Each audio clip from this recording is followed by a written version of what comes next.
গপ্পসপ্প, কিছু গল্প, কিছু মনের কথা।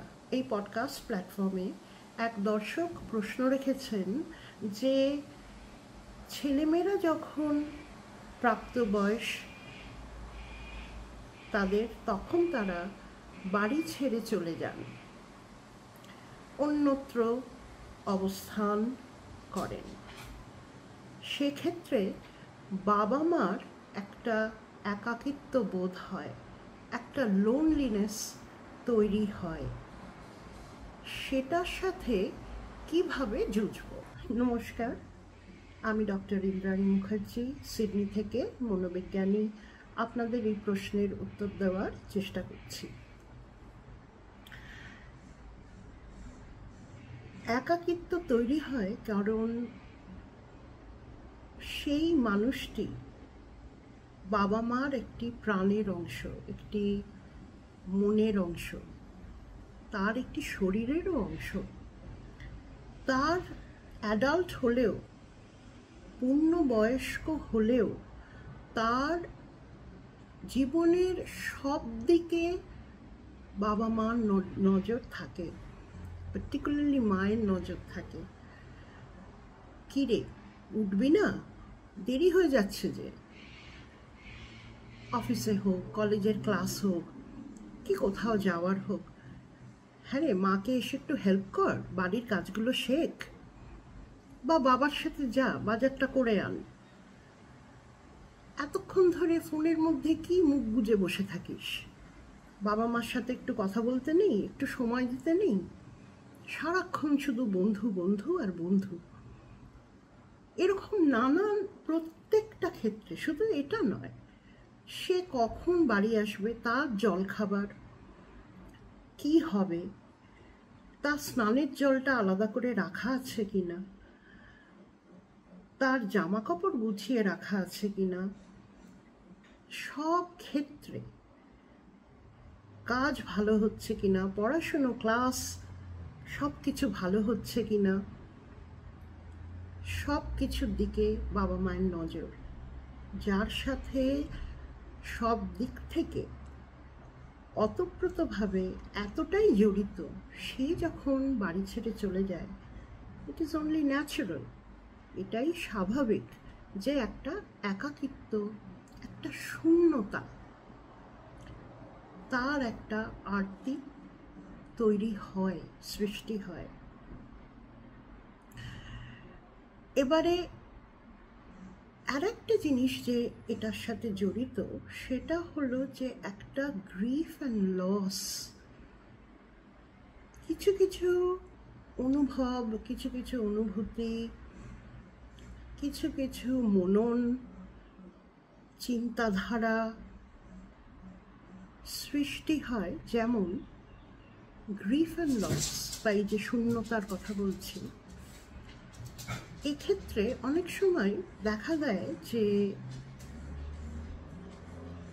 বাবা মার মধ্যে বা প্যারেন্টসদের মধ্যে একটা ডিনায়াল আসে।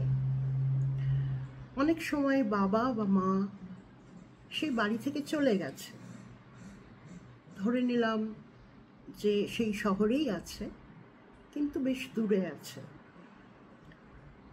কলকাতার পরিপ্রেক্ষিতে বলবো, সে হয়তো আলিপুরে আছে আর বাবা মা হয়তো বড় বাজারে আছেন। অনেকটাই ডিস্টেন্স, অনেকটাই দূরত্ব। অস্বীকার কিভাবে দেখা দেয়? কিরে, আজকে একবার এলি না? হয়তো তার বাড়ি ও তার অফিস আলিপুরে।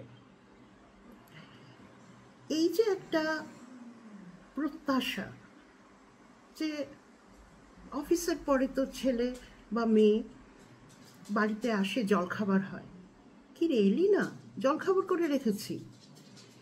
তো এটা এক টাইপের একটা মনন, এক টাইপের একটা অনুভূতি হয়, যেখানে সেই মানুষটি, সেই প্যারেন্টস অস্বীকার করছে, ইচ্ছা করে না, এটা হচ্ছে একটা ডিনায়াল, একটা ডিফেন্স, একটা সাবকনশিয়াস মাইন্ডে তার আসে। এবং সেটা দেখা দেয়। একটা বলি, রাগ হয়, হয়তো ছেলে বা মেয়ের অনেকদিন পর ফোন এসছে, মাকে ডাকছে, বাবা ফোন ধরেছেন, মা ওখান থেকে বলছেন যে বলে দাও আমি একটু ব্যস্ত আছি, এখন কথা বলতে পারবো না। আসলে কিন্তু ব্যস্ত নয়, গ্যাসটাকে নিভিয়ে ইজিলি এসে কথা বলতে পারেন, কিন্তু তার রাগ বা অভিমান হয়েছে যে এতদিন ধরে ছেলে বা মেয়ে তার খোঁজ নেয়নি। আর একটা অনুভূতি হয়, একটা বিষণ্ণতা আসে, ডিপ্রেশন আসে, কিছুই ভালো লাগে না। কারণ ওই যে একটু আগে বললাম, যার জীবনের সাথে স্থান কাল পাত্র এতটাই জড়িত, সেখানে তার না থাকায় হঠাৎ একটা শূন্যতা বোধ। কার জন্যই বা রাঁধবো, কার জন্যই বা জামা কাপড় গুছিয়ে রাখবো, ঘর গুছিয়ে রাখবো। তো সেখানে একটা হতাশার একটা জায়গা হয়। ক্লিনিক্যাল ডিপ্রেশন বলবো না, এটা ন্যাচারাল, এটা সবার হয় এই টাইপের অনুভূতি। কে কতদিন এই অনুভূতিগুলোকে নিয়ে চলেন, তার ডিফারেন্ট রিজনস বা কোপিং মেকানিজমস, কার কতটা মোকাবিলা করার ক্ষমতা, তার উপরেও ডিপেন্ড করে। আর এক রকমের অনুভূতি বলি, সেটা হচ্ছে অনেক সময় একটা মনের মধ্যে দরাদরি চলে, যেটাকে আমরা বলি ইংরেজিতে বার্গেনিং, যে এটা করলে হয়তো এটা হবে, এটা করলে হয়তো ছেলেটা বা মেয়েটা আসবে, বা এটা করলাম, এটা না করে যদি এটা করতাম তাহলে হয়তো ছেলে বা মেয়েরা যাকে নিয়ে ভাবছি বা যাদের নিয়ে ভাবছি তারা হয়তো এত তাড়াতাড়ি চলে যেত না বাড়িটা ছেড়ে, একটু যদি একটু জায়গা করে দিতাম তাহলে হয়তো ওরা থেকে যেত। তো এরকম আবার এগুলো করতে করতে অনেক সময় একটা অ্যাকসেপ্টেন্স বা গ্রহণের জায়গাও তৈরি হয়। এর মানে নয় যে আবার অন্য অনুভূতিগুলো যে আসবে না তা নয়, সেগুলোও আবার মাঝে মাঝে দেখা দেবে। তো কিভাবে একাকিত্বের সাথে কোপ করব সেটা বলতে গিয়ে এতগুলো কথা বললাম। গ্রিফ অ্যান্ড লসের পরিপ্রেক্ষিতে তার কারণ হলো যে এটার জন্য কিন্তু একটু জায়গা দিতে হবে। এটাও is a part of coping, it is also a part of কীভাবে মোকাবিলা করব। একটা চাদরের তলায় কাঁচের টুকরো পড়ে আছে, আমি ভাবছি চাদরটা তো ঢেকে দিয়েছে, আমি তার উপর হাঁটছি, আমার কিন্তু লাগবে পায়ে। So what I'm trying to say is you have to give time and place for grief and loss and understand কিভাবে সেটা প্রকট হচ্ছে, কিভাবে সেটা আসছে আমার মনে, আমার মাইন্ডে কিভাবে আসছে, তার একটা স্পেস তৈরি করতে হবে। সেটা নিয়মিতভাবেই করতে হবে। আর একটা জিনিস, মোকাবিলা করতে যখন বসেছি একাকিত্বের সাথে, যেটা বললাম, স্থান কাল পাত্র, পাত্র ছিল আমার ছেলে বা আমার মেয়ে বা তারা, তাদের জড়িয়ে আমার সময়, তাদের জড়িয়ে কখন কোনটা তাদের দরকার, সেই অনুযায়ী কখন তাদের সাথে দেখা হবে, এগুলোর মধ্যে একটা প্রেডিক্টেবিলিটি আমার ছিল। মোকাবিলা যদি করতে চাই, যদি জুঝতে চাই এই একাকিত্বের সাথে, আমার কিছু পরিবর্তন আনতে হবে। যে জায়গাটা, যে সময়টা শূন্য হয়ে গেছে তাদের না থাকাতে, তাহলে সেগুলোকে আমাকে দেখতে হবে কিভাবে আমি কাটাবো। It is a relationship that has changed in the context of the regularity of it. কত ফ্রিকুয়েন্টলি, কত ঘন ঘন তাদের সাথে দেখা হতে পারে, কত ঘন ঘন তার জন্য আমাকে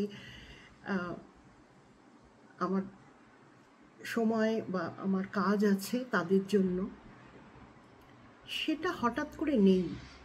তাহলে আমাকে কিছুটা রিপ্লেস না করলেও কিছু জিনিস আমার জীবনে আনতে হবে, যেটা এই সময় ও কিছু স্থান আমাকে করতে হবে যেখানে আমার জীবনটা আবার মিনিংফুল হয়, আবার পারপাসফুল হয়, একটা আবার জীবনে মানে ফিরিয়ে আনতে হবে। যে কেন আমার সারাদিনে কী করবো, কেন উঠবো, উঠে কী করবো সারাদিন। এটা পার্টিকুলারলি হয় মায়েদের যারা বাড়িতে থাকেন, কারণ প্রাপ্তবয়স্ক ছেলেমেয়েরা অ্যারাউন্ড 23, 25 বা 30-33 এইরকম একটা বয়স হয়তো তারা বেরিয়ে যান, যে কারণেই হোক, তারা পড়াশুনোর ক্ষেত্রে বা তার আগেও হতে পারে, আর্লিয়ার পড়াশুনোর জন্য তার আগেই হতে পারে, সেটা তারা পড়াশুনোর ক্ষেত্রে হোক কি তাদের নিজেদের কোনো উন্নতির কারণ, বা অফিসের হয়তো একটা ফ্ল্যাট পেয়েছে, বা নিজেরা হয়তো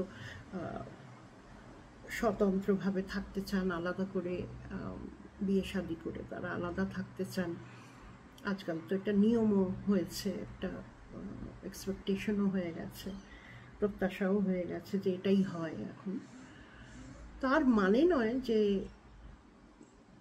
বাবা মার সাথে কোনো সম্পর্ক থাকবে না। এই স্থানকাল পাত্র in relation to the relationship একটা আপোষ করতে হবে, ঠিক করতে হবে, নেগোশিয়েট করে ঠিক করতে হবে, এর একটা অন্য রেগুলারিটি যাতে থাকে। সারাদিনে যদি বলছি না সারাক্ষণ খোঁজ নেওয়া, সকাল বিকেল দুপুর খোঁজ নেওয়া, তা বলছি না, কিন্তু সারাদিনে 2 মিনিট সময় হবে না to regularly attend or call বাবা মাকে বা ছেলেকে বা মেয়েকে, যেই করুক সেটা, এতটাই তাদের ডিস্টারবেন্স হবে, এতটাই তাদের সময়ের ওপর একটা হস্তক্ষেপ হবে, এতটাই বিরক্ত হবে। সুতরাং একটা সরাসরিভাবে কথা বলে যে একটা রেগুলারিটি নিয়মিতভাবে যেন পালন হয়। দেখুন, এদেশে বহু বছর আছি, এদেশে কাজ করছি, অনেক সময় দেখেছি বাবা মারা এসে বলেন যে দে আর নো মোর, দে মানে ছেলেমেয়েরা, তারা দে আর either teenagers or young adults or matured adults, তারা বলেন যে we are not responsible for them and they should not be responsible for us. আমার এখানে একটু আপত্তি থাকে বা আছে, কারণ বুঝলাম যে তারা অনেক, অর্থাৎ পাশ্চাত্য জীবনে যারা থাকেন, শুধুমাত্র ওয়েস্টার্নার্স নয়, যারা মাইগ্রেট করেও থাকেন, ইন্ডিপেন্ডেন্ট স্বতন্ত্র হওয়াটাই এখানকার নিয়ম, করতে হয়, হতে হয়। কিন্তু এর সাথে সাথে লেট আস রিমেম্বার যে লোনলিনেস বা একাকিত্ব কিন্তু একটা মহামারী হয়ে গেছে। এটা irrespective of skin colour and culture একটা এপিডেমিক হয়ে গেছে। এখানে এজ কেয়ার হোমে যদি আপনি দেখেন, একা বসে আছে, কখনো তাদের ছেলেমেয়েরা একবার, কেউ কেউ তো আসেই না। মনে পড়ছে যখন আমি কলকাতায় থাকতাম, এক জাজের সাথে এবং কয়েকজন ওখানে উকিল ছিলেন, তাদের সাথে প্রেসিডেন্সি জেলে দেখতাম, ওই পরিপ্রেক্ষিতে কাজ করতাম যে ওখানে অনেকেই, তারা ক্রিমিনাল নয়, তাদের ওখানে রাখা হয়েছে কি না মেন্টাল হেলথ ইস্যুস বলে। তো সেখানেও দেখেছি ওই পরিপ্রেক্ষিতে কাজ করতে গিয়ে যে অনেকেরই বাবা মা, তাদের ভাই বোনেরা তাদের পাঠিয়ে দিয়েছে কাশিতে, তারা ওখানে ভিক্ষে করে খাচ্ছে। এবং শুধুমাত্র যে অর্থনৈতিক কারণে তারা বাবা মাকে রাখতে পারেননি এই কারণ নয়, তারা অনেকেই খুবই ভালো চাকরি এবং ভালো উপায় করেন। এই যে একটা দূরে সরিয়ে দেওয়া বাবা মাকে, এটা হয়তো দরকার নেই। আমি এটা হয়তো একটা এক্সট্রিম এক্সাম্পল দিলাম, কিন্তু এদেশেও যে ইন্ডিপেন্ডেন্সের নামে যে দূরে সরিয়ে দেয় বা বলে যে আমার আর প্রত্যাশা নেই বা আমার আর দায়িত্ব নেই, এটা বলে, কিন্তু তাদেরও কিন্তু একটা লোনলিনেস দেখা দেয়। এটা নার্সিংহোমে যাওয়ার আগেই দেখা দেয়, যখন একটা শূন্যতা বোধ হয় তাদের চলে যাওয়ার জন্য। তো আমার মনে হয় সেখানে একটা নিয়মিতভাবে একটা আপোষ করা, একটা ডিসকাশন করা যে আমরা এইভাবে, আমরা এবার থেকে অমুক দিনটি আমরা একসাথে খাওয়া দাওয়া করবো বা তোমরা আসবে, বা দৈনন্দিন জীবনেও আমরা এই সময়টায় একবার ছোট্ট করে চা খেতে খেতে বিকেলে একবার ফেস টাইম করবো। আরেকটি কথা বলবো যে যদি বিদেশে না থাকে ছেলেমেয়েরা, টেকনোলজি খুব ভালো কথা। টেকনোলজির জন্য আজকে আমি এখানে বসে, সিডনিতে বসে আপনাদের জন্য লোনলিনেসের উপরে একটা ছোট ভিডিও তৈরি করছি, অ্যাওয়ারনেস কীভাবে জুঝব, সেটা ভালো কথা। ফেস টাইমও ভালো কথা ছেলে মেয়েদের সাথে, এবং তার জন্য জায়গা করে দেওয়া ভালো। তবে ইন পার্সনও, মানে সামনাসামনি দেখা হওয়া, এক যদি বিদেশে থাকেন তাহলে সবসময় সম্ভব হবে না সেটা করা, বা ইভেন ইন্টারস্টেটে থাকলেও সেটা সম্ভব নয়। তবে যদি একই শহরে থাকেন তাহলে হয়তো একটা in person face to face যেন থাকে, সপ্তাহে একবার হোক কি মাসে একবার হোক, এইটুকু হয়তো করা যায় বা সময় বার করার দরকার আছে। তবে it takes two to tango. এখন তারা যদি না করেন তাহলে কিছু করার নেই। স্থানকাল পাত্রের কথায় ফিরে আসি যে এটাকে বাড়াতে হবে আমার, অর্থাৎ আমার একটা শূন্যতা is made up of lot of time. আমার কিছু আরও অবজেক্টিভস লাগবে, আরও কিছু পাত্র লাগবে, আরও কিছু রিলেশনশিপস লাগবে। তো লোনলিনেসের সাথে কিভাবে যুঝব, তাতে আমি বলবো যে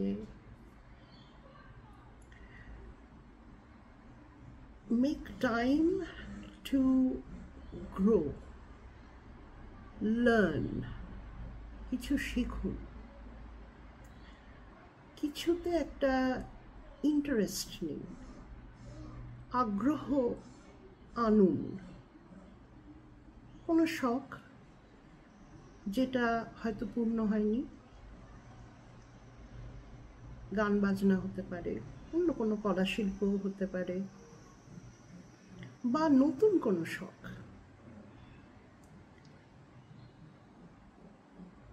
আলুর দম, ভ্যারাইটি অফ, কিভাবে নানান রকম রান্না হতে পারে। হয়তো কাশ্মীরি আলুর দম রাঁধা শিখলাম, কোনোদিন করিনি কারণ সময়ও পাইনি। দেখার বা শেখার, এখন শেখার অনেক উপায়, ওই একটা মোবাইলেই অনেক কিছু এখন, সেগুলোকে গ্রহণ করুন, ইন্টারেস্ট তৈরি করুন এবং be in service. What I mean by be in service, পুরো সময়টা যে শুধুমাত্র আমার শরীরচর্চা বা রূপচর্চা বা শুধু নিজের এক্সারসাইজ, আর এগুলো তো নিশ্চয়ই ইম্পর্টেন্ট, কিছুটা ইম্পর্টেন্ট তো, কারণ বয়সের সাথে কিছু রোগও দেখা দেয়, সেগুলো ম্যানেজ করার জন্য সেগুলো দরকার, করুন। সেটা একটা সময় গেল, সেটা নিয়মিতভাবে করুন। আর একটা হচ্ছে যেটা বলছিলাম যে বি ইন সার্ভিস, মানে আর একজনের জন্য বা অন্য কোনো নিড, অন্যদের, সেটা নেইবার্স হতে পারে, সেটা কমিউনিটিতে কোনো একটা কালচারাল গ্রুপ হতে পারে বা চ্যারিটি গ্রুপ হতে পারে। নিজের সময়টা তার মধ্যে ডুবিয়ে দিন, ওটা আপনার একটা রেগুলার একটা কিছু হবে, রেগুলারিটি ক্রিয়েটও করবে, এবং that would be regular in your life. সেটা সপ্তাহে একদিন হোক, সেটা সপ্তাহে 2-3 দিন হোক, সেটা যেন থাকে। আর রিলেশনশিপস, সেটা কিছুটা তো অনলাইন এখন আমরা করে থাকি, খোঁজ খবর নেওয়া, ফেস টাইম করার চেষ্টা করবেন, শুধুমাত্র টেক্সটটা আরও যেন দূরের। আর একটা কাজ করতে পারেন, সেটা হলো যে ইন পার্সন, যেটা বলছিলাম, যে কোনো সময় হয়তো একটা গ্রুপে যে চল আজকে আমরা একসাথে একটু হাঁটতে চাই, বা মাসে একদিন করে আমরা একটা সিনেমা দেখতে যাব, বা আমরা চলো কোথাও একটু চড়ুই ভাতি করে আসি একসাথে। যার যেমন ক্ষমতা যেন in person, face to face, একসাথে একটা মানুষকে দেখা, শুধুমাত্র ছবিতে নয়, বা তার শুধুমাত্র গলা শোনা নয়, বা সে কি বলছে টেক্সট পড়া নয়, এটাও important. So basically, how to then cope with